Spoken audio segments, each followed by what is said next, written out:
मित्रों, यह आपने अक्सर महसूस किया होगा कि हमेशा हम दूसरी जगह जाने की सोचते हैं, दूसरा काम करने की सोचते हैं। इसका मतलब यह हुआ कि हम अपनी जिम्मेदारी से भागते रहते हैं। हमें लगता है कि जब ये कर रहे हैं तो इससे खुश नहीं हैं और कुछ दूसरा काम करना चाहिए। मुझे कुछ दूसरा व्यापार करना चाहिए, मुझे कुछ दूसरी नौकरी करना चाहिए। लेकिन ऐसे लोग यह सोच सोच कर अपना समय बर्बाद करते हैं। लोगों को लगता है कि इस नौकरी से खुशी नहीं मिली तो शायद दूसरी नौकरी से मिल जाएगी।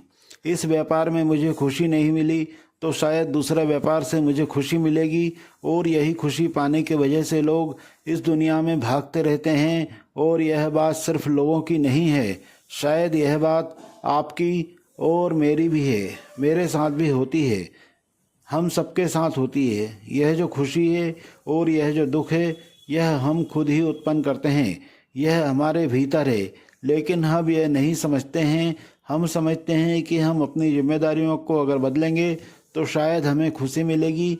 इस कहानी के माध्यम से हम ठीक तरह से समझेंगे कि अपने जीवन की तुलना भी करेंगे कि क्या हम भी वैसे ही करते हैं जैसा उस राजा ने किया था। एक राज्य का राजा बड़ा ही परेशान था। उसके ऊपर बहुत सारी जिम्मेदारियां थी। वह अपनी इन जिम्मेदारियों के कारण दुखी रहता था। उसके जीवन में एक पल भी सुख नहीं था। राजा बस अपने जीवन में सुख चाहता था। राज्य चलाने की समस्या, लोगों को सुनने की समस्या, यह सभी कुछ उसे बेकार लगता था। वह चाहता था कि बिना किसी परेशानी के सब कुछ सही सलामत चलता रहे। फिर एक दिन उसके राज्य में एक गुरु पधारे। गुरु के प्रवचन सुनने के लिए लोगों की भीड़ लगी रहती थी। तब वह राजा गुरु के पास पहुंचा और उनसे अपनी समस्या बताई। गुरु ने कहा, यह समस्या पर निर्भर है कि तुम्हारी समस्या कैसी है, पहले अपनी समस्या तो बताओ। राजा ने कहा, गुरुदेव, मैं खुलकर जीना चाहता हूँ, मैं दबा हुआ हूँ। इस राजपथ पर मेरे ऊपर बहुत सारी जिम्मेदारियाँ हैं, मैं सुखी नहीं हूँ। अगर मेरा यह राजपाट नहीं होता और यह जिम्मेदारियाँ नहीं होती तो शायद मैं खुश रहता, कितना सुखी होता।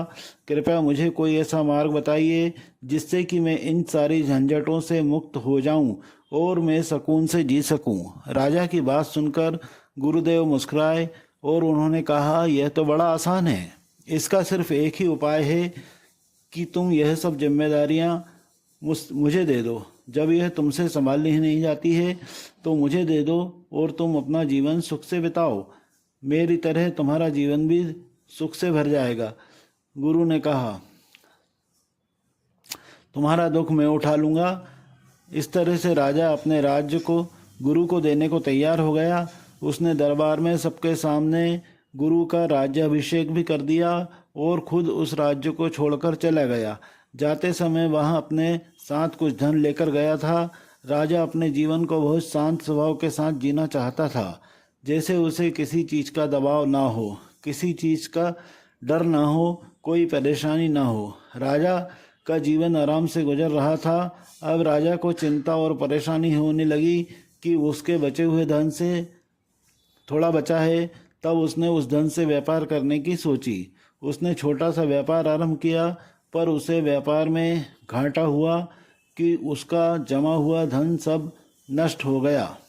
वहाँ 1 महीने में ही खत्म हो गया था और वो सड़क पर आ गया था। अपने दुखों को देखकर वह राजा इतना परेशान हुआ कि यह दुख मेरा पीछा क्यों नहीं छोड़ता है। जिस दुख को दूर करने के लिए मैंने राज सब कुछ त्याग दिया था, फिर भी यह दुख मेरे पीछे आ रहा है। मैं अब क्या करूं? अब उसके पास खाने के पैसे भी नहीं थे। इसी तरह भूख से तड़प रहा था। तभी उस राज्य की एक राजकुमारी गुजरी। तब उस राजकुमारी ने राजा को देखा कि राजा भूख से तड़पते हुए उसकी ओर देख रहा है, तो राजकुमारी को उस पर बहुत दया आ गई। राजकुमारी ने उस राजा को भोजन कराया और पूछा कि आप कौन हो। राजा शर्म के मारे अपने बारे में कुछ भी नहीं बता पाया। किसी कारणवश राजकुमारी को वह राजा बहुत पसंद आया। उसने कहा कि आपको मैं पसंद करती हूँ, क्या आप मुझसे विवाह करेंगे? मेरे पिता एक राजा है और उनके बाद आप ही मेरे राज्य के राजा होंगे। राजकुमारी की बात सुनकर राजा ने सोचा कि यह बहुत अच्छा समय है, मेरी गलती सुधर जाएगी और इसके बाद मेरा जीवन आसानी से कटेगा। राजकुमारी के पिता ने एक दिन राजा को बुलाया और कहा, हमने आसपास के सभी राज्यों को जीतने का मकसद बनाया है और हम चाहते हैं कि आप मेरे सेना के सेनापति बनकर यह कार्य संभालें। मैं सभी राज्य जीतकर हमें तोहफे में दे दें। राजकुमारी के पिता राजा के शब्द सुनकर राजा बहुत परेशान हो गया। फिर वो सोचने लगा कि अच्छे खासा बिना मेहनत के, बिना कुछ करे ही जीवन चल रहा था। अब वो राजा क्या करे? यह बात सुनकर ना भी नहीं कर सकता था और वहाँ से भाग भी नहीं सकता था। उस पर खुद को पालने की जिम्मेदारी आ गई थी। इसी तरह से जब वह मजदूरी कर रहा था तो एक दिन उसे अपने राज्य की याद आ गई। तो वह सोचने लगा कि मैं भला ठीक ठाक था, अपने राज्य में शान से जीता था, कितनी धन दौलत, कितने महान, कितने लोग उसके चारों तरफ घूमते रहते थे। पहली बार हुआ कि मैं मजदूरी का जीवन जी रहा हूँ। तब उसने सोचा क्यों ना अपना राज्य वापस चला जाए और गुरु से विनती करके उनसे वह राज्य वापस ले लिया जाए।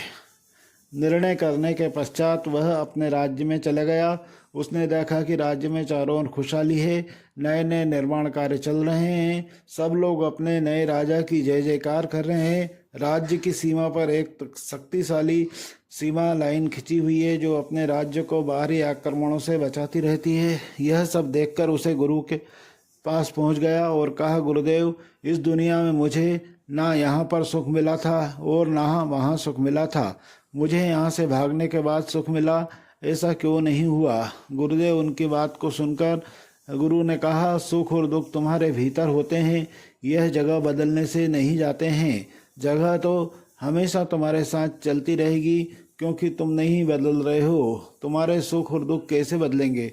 जो अपनी जिम्मेदारियों से भागते हैं, जिम्मेदारियां उनके पीछे ही भागती है, वह उनसे कभी दूर नहीं हो सकती है, वह उनका कभी पीछा नहीं छोड़ सकती है। जो जिम्मेदारियों को निभाते हैं, उसे समझते हैं, उनकी जिम्मेदारियां ही उनकी शक्ति बन जाती है और तब उन्हें कहीं भागना नहीं पड़ता है। फिर गुरु ने चिड़िया के घोंसले की तरफ इशारा करते हुए कहा, देखो वहाँ तो चिड़िया दिख रही है, वह घोंसला बनाती है ताकि इसके बच्चे खुश रह सकें, सुरक्षित रह सकें। अगर वह चिड़िया अपनी जिम्मेदारी से भाग जाए तो क्या उसके बच्चे सुरक्षित रह सकेंगे? जब उनके बच्चे सुरक्षित नहीं रहेंगे तो वह सुरक्षित कैसे रहेंगे? उनके बच्चे ही तो उनकी ताकत है। ना वहाँ घोंसला रहेगा, ना उनके बच्चे रहेंगे। उसे घोंसले की वजह से ही आज वो चिड़िया सुरक्षित है और यह चीज़ उस चिड़िया की जिम्मेदारी की वजह से ही है, उसकी मेहनत की वजह से है। मेरी एक बात याद रखना कि दुनिया में तुम कुछ भी काम करो, जिम्मेदारी और कर्म तुम्हारा पीछा नहीं छोड़ेंगे। लेकिन अगर तुम्हारे भीतर, तुम्हारे मन में परिवर्तन नहीं होगा तो एक बाहरी जो दुख उठा रहा है वह एक राजा भी उठा सकता है। और ज़रा सोचो, अगर हम भीतर से परिवर्तित हो जाएं तो एक राजा जो सुख उठा सकता है वही सुख एक भिखारी भी उठा सकता है। भागने से कुछ नहीं होता है, बस इतना ही हो सकता है कि तुम जिंदगी भर भागते रहो ताकि समस्याएं तुम्हारे पीछे पड़ी रहें और पीछे ही भागती रहें। इसलिए समस्या का सामना करो, खुद का सामना करो। जिस दिन खुद का सामना कर लिया तो तुम खुश रहोगे। गुरु की यह बातें सुनकर राजा अच्छे तरीके से समझ चुका था और उसने कहा कि आप सत्य कहते हो। मैंने अपने जीवन में इतना भागते हुए भी कभी अपने आप को मुक्त महसूस नहीं किया। हमें ऐसा लगता था कि आज सुखी होऊंगा, कल सुखी होऊंगा, लेकिन ऐसा करते करते मैं अधूरा ही रहा, दुखी का दुखी ही रहा, खुशियाँ नहीं मिली। फिर गुरु ने राजा की तरफ देखा कि राजा को गलती का एहसास हो गया था। तब गुरु ने राजा को उसका राज्य लौटा दिया और फिर अपनी यात्रा में, अपनी साधना में वापस चले गए। मित्रों, इस कहानी से यह सीख मिलती है कि आप भी अपने सांसारिक जीवन में किसी भी मकसद को लेकर, किसी भी जिम्मेदारी को लेकर, चाहे वो आपका घर हो, परिवार हो, नौकरी हो, दोस्त हो, इन सब चीज़ों से ना परेशान हो। इन्हें समझें, अपनी परेशानियों को, अपनी समस्याओं का समाधान बनाएं, क्योंकि भागते रहने से सिर्फ और सिर्फ आपका समय नष्ट होगा। जिम्मेदारियों से नहीं छूट सकते हैं। जब तक जिंदा हैं तब तक जिम्मेदारियां रहेंगी। इसलिए उसे समझने की कोशिश करें, क्योंकि जो भी समय आप भागने में लगाते हो वही समय आप अपने आप को बना सकते हो, अपने जीवन को सुधार सकते हो, एक महान व्यक्तित्व तो अपने भीतर ला सकते हो, एक महान व्यक्ति बन सकते हो। मित्रों, इस कहानी से आपने क्या सीखा, यह एक कमेंट में ज़रूर लिख दीजिएगा। आपका छोटा सा प्यारा कमेंट हमें बहुत ऊर्जा देता है और नई नई कहानियाँ लाने के लिए प्रेरित करता है। कल फिर मिलेंगे एक नई कहानी के साथ। जब तक नमस्कार, धन्यवाद।